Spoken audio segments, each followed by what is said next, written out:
Well, if you have made a donation to a local charity or a community group, that donation may have been stolen. 13 Investigates has discovered the theft of thousands of pieces of mail at the city's main post office, and most people have not been notified. Our senior investigative reporter Bob Siegel shows you who's accused of stealing the mail and which charities were hit the hardest. Fletcher Place Community Center works with kids and families who live in poverty. It was more than a year ago the agency noticed something wasn't right. We started getting people that would say, hey, I sent a check, you didn't cash it. Or we noticed that we got this bill we haven't paid, but we never got the bill. And so we're like, okay, what's going on with our mail? On the other side of town, Special Olympics helps people with disabilities. That agency also started getting calls from angry donors who said their checks were not being cashed. Needless to say, that's a foreign concept to us. We value those donations and handle them as quickly as we can. Turns out both charities were victims of an elaborate crime at the main post office in downtown Indianapolis.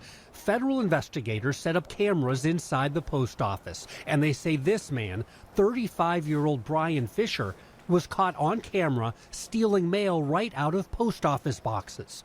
Just months earlier, IMPD stopped Fisher for a traffic violation, and according to court documents, his car was full of mail that did not belong to him. Fisher is now charged in federal court with mail theft, and these charities are missing thousands in donations. $40,000 to $50,000. $10,000. And for us, that's huge. We're a small nonprofit. We count on individual donations. That's our lifeblood. That's what keeps our doors open. The thefts took place last year, but only now are many donors getting victim notification letters from the U.S. Justice Department. Investigators believe there are 3,000 victims, both individuals and businesses, who had their mail and their donations stolen.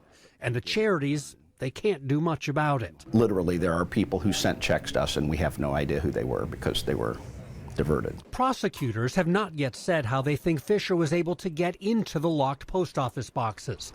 But the president of this Bible publishing company told 13 Investigates he complained for months about his post office box because it could be opened without a key.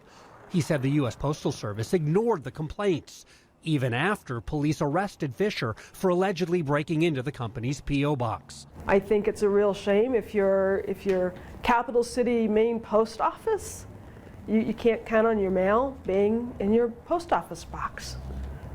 That's a problem. Fisher told 13 Investigates he has no comment. His trial date is set for February. In the past few weeks, the post office has replaced all of these P.O. boxes to make them more secure. The charities and community organizations we talk to say if you're still nervous about making a donation through the mail, they're happy to accept your donation online. We've got instructions on how you can do that at WTHR.com. Back to you. All right, thank you. Bob Siegel reporting tonight. Now, as a reminder, when sending a charitable donation in the mail, make sure it is a check and never cash.